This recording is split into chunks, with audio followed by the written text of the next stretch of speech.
Good? Okay. Hi, I'm Scarlett Martinez. I'm going to show you how to make a butterfly made of paint, and it's really, really fun. I love it. Bye. Once you have your tools, you can start painting. You could use a paintbrush, or you could use this type of pen. It's cool because it has water in it. Make sure you wake up your colors first before you paint.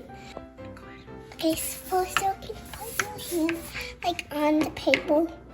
Make sure there's nothing on it first. Has to be a plain white paper.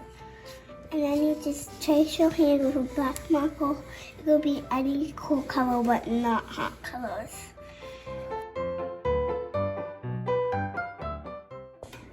Now we're ready to paint. So now let's paint.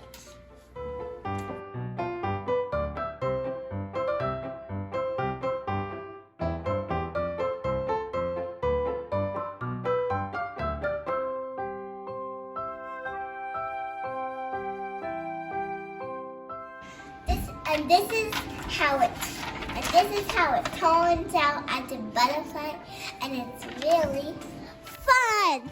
Thanks for watching.